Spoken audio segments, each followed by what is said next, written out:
അവിടെ പറഞ്ഞ എന്താ പറയും ഞാൻ മക്കളെ ആ സെയിംതാണ് വീടിന് അകമാണ് പൊട്ടി പൊളിഞ്ഞ് കിടക്കുന്നത്. ഞാൻ ആ ആൾക്കാർ പറയുന്നത് ഇതിൽ സിമന്റിന്റെ അംശം കുറവെന്നാണ് പറയുന്നത്. എന്തായാലും ഞങ്ങൾ ഈ ഒടിഞ്ഞു വീണ ഈ അടർന്നു വീണ ഈ പീസ് കോൺക്രീറ്റിന്റെ ഈ പീസ് ഞങ്ങൾ എടുക്കുകയാണ്.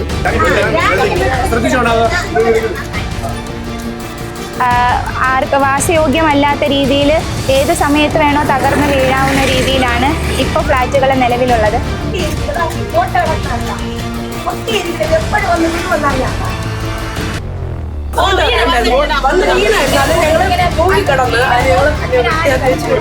ഇതിന്റെ പല ഭാഗങ്ങളും പൊട്ടി അടർന്നു തുടങ്ങി. ഇപ്പോൾ ഞങ്ങൾ നേരത്തെ തൊട്ട് മുൻപൊരു വീട്ടിൽ കയറി. ആ അമ്മയുടെ നെറ്റിയിൽ കോൺക്രീറ്റ് പാളികൾ പൊട്ടി വീണിട്ട് അവരുടെ തല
അപ്പുറത്തെ വീട്ടുകാർ പറയണം അവര് സീറ്റ് ഇട്ട് കിടക്കണമെന്ന്. അവർക്ക് വീട്ടിൽ വന്ന് വീഴുന്ന അവർക്കും കുട്ടികളും പിന്നെ ഉള്ളത് കൊണ്ടെന്ന് ഇപ്പോഴും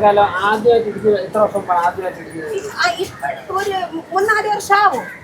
കുറേച്ച ഇടിഞ്ഞിടിഞ്ഞ് ആ 8 വർഷം തന്നെ ആയി സാറേ. ഈ പ്രോജക്റ്റ് മെയിൻ്റെനൻസ് ചെയ്യണമെന്ന്. കാരണം ഇത് ഒറ്റപ്പെട്ടവർക്ക് വയ്ക്കാൻ പറ്റില്ല.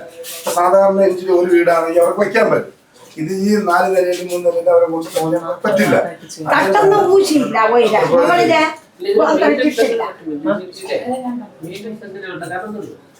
ഈ കമ്പിയൊക്കെ തീരുമ്പോഴത്തേക്കും നമുക്ക് കെട്ട് കമ്പിയൊന്നുമില്ല. ഈ നീള കമ്പി തന്നെ ഉള്ളത്.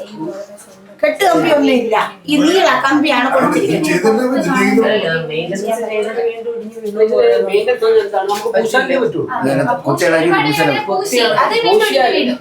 തട്ട് പൂശാണ്. തട്ട് പൂശിയില്ല.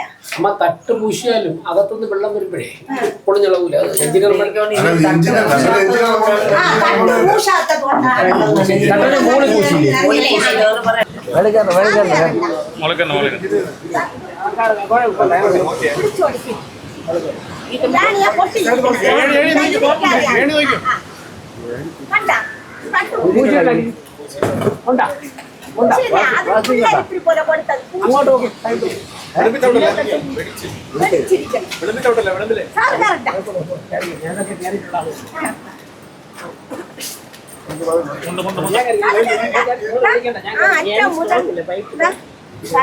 ആ അറ്റം മുതൽ പൂച്ചിട്ടുണ്ട്.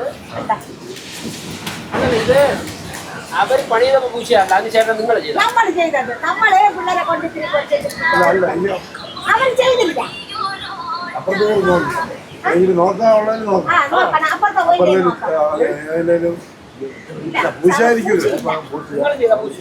നമ്മൾ ഇത്തിരി പോലെ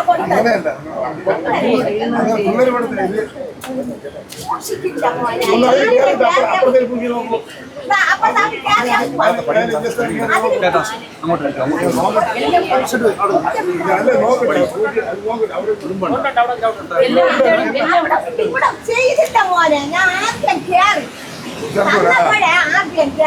ആദ്യം കയറിയപ്പോൾ ഈ വെടിച്ച് അവിടെ പൂശില്ല. ഇവിടെ അവിടെ പൂശിയിട്ടുണ്ട്.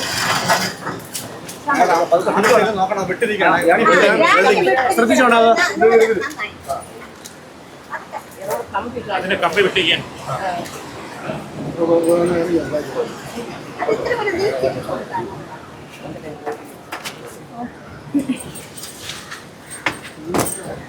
അമ്മ പൂശിയിട്ടുണ്ട്. പക്ഷെ പൂശ് കറക്റ്റ് അല്ല, വെടിച്ചിരിക്കണം. പൂശിയിട്ടുണ്ട്. ഗ്രൗട്ട് ഒഴിച്ചിട്ടുണ്ട് അവിടെ. റേഷൻ എന്ന് പറയുമ്പോൾ കേന്ദ്ര സർക്കാർ 4 ഗുണഭോക്താവ് 10%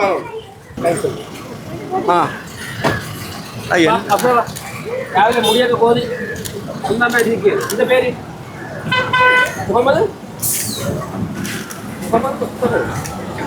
മുത്തഖി. അവൻ്റെ പേര് മുഹമ്മദ് സുഹീദ്. മലപ്പുറത്ത് ഇച്ചിരി വേർപെട്ട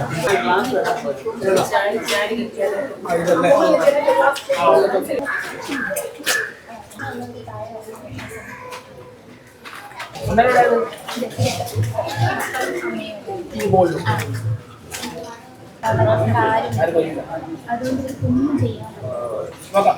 ഞങ്ങൾ നോക്കട്ടെ. അഫ്സ പറഞ്ഞു എന്തെങ്കിലും കൗൺസിലർ പറഞ്ഞോ, ഞാൻ വരാം. അല്ല ഈ ഫുള്ള് കമ്പി ഉണ്ടായിരുന്നു. വന്ന് വീണായിരുന്നു. അത് ഞങ്ങള് തൂങ്ങിക്കിടന്ന് അത് ഞങ്ങള് തേച്ച് വെട്ടിയാണ് എടുത്തത്. ഇല്ല, വീട്ടിനകത്ത് അല്ല, ഇവര് വീട്ടിനകമുണ്ട്. വീട്ടിനകത്ത് പൊടിയിരിക്കുകയാണ്. ഈ ഫാനിന്റെ ഭാഗം സാർക്കാണ്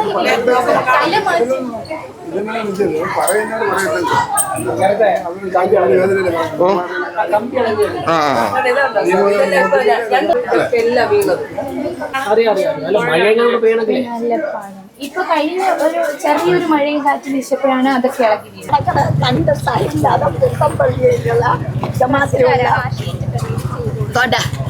അതുകൊണ്ടിരിക്കുന്ന സീറ്റിട്ട വീടാണ് ആ വീട്. പുത്തമ്പള്ളി സംഘടനക്കാരൻ, പുത്തമ്പള്ളി സംഘടനക്കാരൻ കടുവാപ്പള്ളിയിലുള്ള എന്റെ വീട്. അഥവാ സീറ്റിട്ട വീട്. അത് തന്നെ അവിടെ സാറേ, ഞങ്ങളെ 7 പേർക്ക് ഫ്ലാറ്റിന് ഫോട്ടോ എടുത്ത് ഞങ്ങൾക്ക് 7 പേർക്ക് വീട് തന്നില്ല. എന്റെ പരിസരത്തെല്ലാം എടുത്ത് എന്റെ വീട് പളന്നിരുന്നു.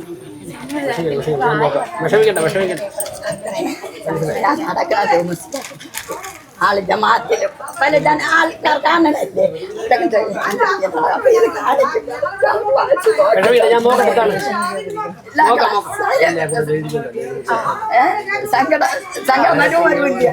കാരണം ഒരു ഫ്ലാറ്റിന് അനുവദിച്ച് മോളെ ഇതൊന്നും എടുത്തു കൊടുക്കും.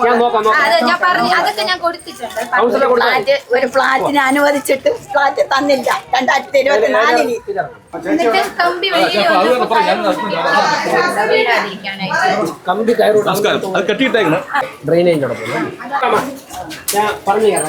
ആ സെയിം ഇതാണ്. വീടിനകമാണ് പൊട്ടി പൊളിഞ്ഞ് കിടക്കുന്നത്.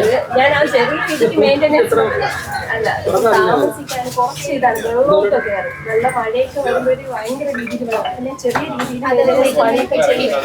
ഇങ്ങനെ വീട്ടിൽ വെള്ളമൊക്കെ ഭയങ്കര ഈ ഭാഗം പൊട്ടി ഇത്ര അടങ്ങുമെന്ന് പറയുന്നത് സിമ്പല് തെച്ചിട്ട് അതുപോലെ ഈ സൈഡ് ഓടിക്കുന്നത് പോലെയാണ്. ജസ്റ്റ് ഒന്ന് ഇതാ വീട്ടിലേ കയറാൻ പറ്റും.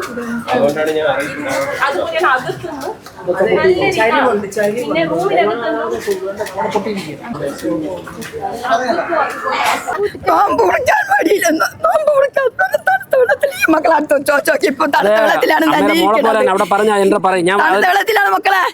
ഞാൻ 4-5 കൊല്ലം നടന്ന തണുത്ത വെള്ളം ഒരു നേരത്തെ ആകാൻ ഇനി ഞാൻ പറയാം. അതായത് ഞങ്ങളിപ്പോൾ നിൽക്കുന്നത് തിരുവനന്തപുരം കോർപ്പറേഷനിലെ ഹാർബർ വാർഡിലാണ്. കോവളം നിയോജകമണ്ഡലത്തിലാണ് ഈ വാർഡ് വരുന്നത്. അവിടുത്തെ കൗൺസിലർ അഫ്സയാണ് എന്നോടൊപ്പം ഉള്ളത്. അതോടൊപ്പം തന്നെ മരാമത്ത് സ്റ്റാൻഡിംഗ് കമ്മിറ്റി ചെയർപേഴ്സൺ GS മഞ്ജുവുമുണ്ട്. ഇവിടെ നിന്ന് കഴിഞ്ഞ ദിവസം ഈ എൻ്റെ അടുത്ത് നിൽക്കുന്ന വീട്ടമ്മമാരുൾപ്പെടെ കൗൺസിലറുടെ നേതൃത്വത്തിൽ കോർപ്പറേഷനിലെത്തുകയും അവർക്ക് സർക്കാർ സംവിധാനത്തിൽ നിർമ്മിച്ചു കൊടുത്ത ഫ്ലാറ്റിൽ താമസിക്കാൻ പറ്റാത്തൊരു സാഹചര്യം വരികയുണ്ടായി. അതായത് 2018 ഈ ഫ്ലാറ്റ് പൂർത്തിയായി. കേന്ദ്ര സർക്കാരിൻ്റെയും സംസ്ഥാന സർക്കാരിൻ്റെയും കോർപ്പറേഷൻ്റെയും അതോടൊപ്പം തന്നെ ഗുണഭോക്താവിൻ്റെയും വിഹിതം സംയോജിപ്പിച്ചുകൊണ്ടുള്ള ഈ ഫ്ലാറ്റിൻ്റെ നിർമ്മാണം പൂർത്തിയായി അവർക്ക് കൈമാറിയത്. എന്നാൽ 4 വർഷം കഴിഞ്ഞപ്പോൾ തന്നെ ഇതിൻ്റെ പല ഭാഗങ്ങളും പൊട്ടി അടർന്നു തുടങ്ങി. ഇപ്പോൾ ഞങ്ങൾ നേരത്തെ തൊട്ട് മുൻപൊരു വീട്ടിൽ കയറി. ആ അമ്മയുടെ നെറ്റിയിൽ കോൺക്രീറ്റ് പാളികൾ പൊട്ടി വീണിട്ട് അവരുടെ തല മുറിഞ്ഞിട്ടുണ്ട്. ആശുപത്രിയിൽ കൊണ്ടുപോയി സ്റ്റിച്ചൊക്കെ ഉണ്ടായിരുന്നു. അതോടൊപ്പം തന്നെ ഇപ്പോൾ ഞങ്ങളെയൊക്കെ മുന്നിൽ ചെറിയ കുഞ്ഞുങ്ങൾ നിൽപ്പുണ്ട്. ഈ കുഞ്ഞുങ്ങളൊക്കെ തന്നെ ഇവിടെ ഓടി കളിക്കുമ്പോഴേക്കും മുകളിൽ നിന്നും കോൺക്രീറ്റ് അടർന്നടർന്ന് വീഴുകയാണ്. ഒരു 380-400ഓളം കുടുംബങ്ങളാണ് ഇവിടെ താമസിക്കുന്നത്. ഒരു 400 ഫ്ലാറ്റുകളിലായി താമസിക്കുന്നത്. അപ്പോൾ കോൺക്രീറ്റിലുള്ള കമ്പിയൊക്കെ തന്നെ താഴേക്ക് തൂങ്ങിക്കിടക്കുകയാണ്. ഇതൊക്കെ കുട്ടികളുടെ ശരീരത്തിലേക്ക് കൊള്ളുകയാണ്. അപ്പോൾ രാത്രി പ്രത്യേകിച്ച് മഴ പെയ്യുന്ന സാഹചര്യങ്ങളിൽ കിടന്നുറങ്ങാൻ പോലും പറ്റാത്ത, അല്ലെങ്കിൽ ഇവിടെ ഏറെക്കുറെ എല്ലാ വീടുകളും അടച്ചിട്ടിട്ട് അവരൊക്കെ പുറത്തൊക്കെയാണ് നടക്കുന്നത്. അപ്പോൾ ഗവൺമെൻറ് പണം ഉപയോഗിച്ചുകൊണ്ട് ഒരു ഫ്ലാറ്റ് നിർമ്മിക്കുക, അത് 3-4 വർഷം കഴിയുമ്പോൾ തന്നെ ഇടിഞ്ഞു വീഴുക, അതൊക്കെ തന്നെ അങ്ങറ്റം ഗുരുതരമായ ഗൗരവമായ ഒരു സാഹചര്യമാണുള്ളത്. ഇവിടെ സാധാരണക്കാരായ അടിസ്ഥാന ജനവിഭാഗങ്ങളാണ് താമസിക്കുന്നത്. തീർച്ചയായിട്ടും ഇക്കാര്യത്തിൽ എന്ത് പരിഹാരം കണ്ടെത്താം, അതോടൊപ്പം തന്നെ എന്തുകൊണ്ട് ഇങ്ങനെ സംഭവിച്ചു, അതിൻ്റെ കാര്യങ്ങളിലേക്ക് അന്വേഷണം നടക്കേണ്ടതായിട്ടുണ്ട്. വീട് കൊടുത്തിട്ടില്ല.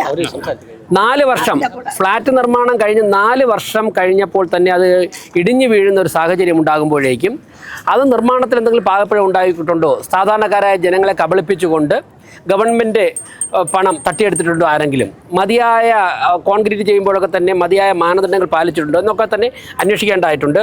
ഇതിപ്പോൾ ഇവിടുത്തെ ഒരു വീട്ടിൽ ഒടിഞ്ഞു വീണ ഇന്നലെ കഴിഞ്ഞ ദിവസം മഴയത്ത് പൊട്ടി വീണ കഷ്ണമാണ്.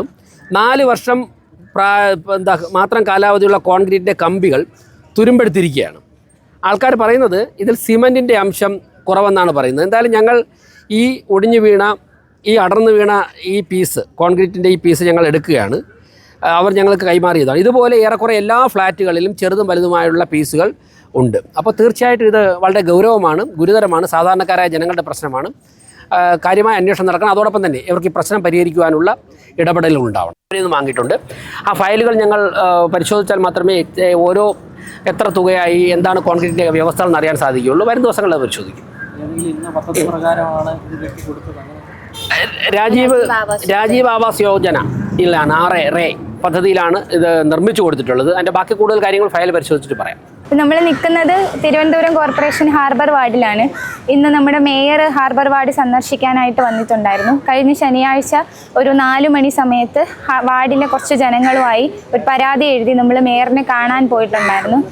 പരാതിയുടെ വിഷയം എന്ന് പറയുന്നത് കോർപ്പറേഷൻ 2015 കാലയളവിൽ നമുക്ക് നിർമ്മിച്ച് നൽകിയ റേ പ്രോജക്റ്റ് വഴി ചെയ്തു തന്ന ഫ്ലാറ്റിൻ്റെ ദുരവസ്ഥ കാണിച്ചുകൊണ്ടുള്ള ഒരു പരാതിയായിട്ടാണ് ഞങ്ങൾ ചെന്നത്. വാസയോഗ്യമല്ലാത്ത രീതിയിൽ ഏത് സമയത്ത് വേണോ തകർന്ന് വീഴാവുന്ന രീതിയിലാണ് ഇപ്പോൾ ഫ്ലാറ്റുകൾ നിലവിലുള്ളത്. അതിൻ്റെ അവസ്ഥ കാണിക്കാനായി മേയർ ഇന്ന് രാവിലെ ഇവിടെ എത്തിയിരുന്നു. എല്ലാ ഫ്ലാറ്റുകളും കയറി ഇറങ്ങി മേയർ സന്ദർശിച്ചിട്ടുണ്ട്. ഒരു 4 വർഷ കാലയളവ് കൊണ്ട് തന്നെ ഈ വീടുകൾ ഓരോന്ന് വീതം തകർന്ന് വീഴാനായിട്ട് തുടങ്ങി. കോൺക്രീറ്റ് വെച്ചിരിക്കുന്ന കമ്പികൾ ഉൾപ്പെടെ തകർന്ന് വീഴുന്ന ഒരു അവസ്ഥയാണ്. ജനങ്ങളെല്ലാവരും മരണഭീതിയിലാണ് കഴിയുന്നത്. അപ്പം മേയർ വന്ന് കണ്ടു. ഇതിന് ഉടനെ എന്തെങ്കിലുമൊക്കെ നടപടികൾ ഉണ്ടാകുമെന്നാണ് വിശ്വാസം.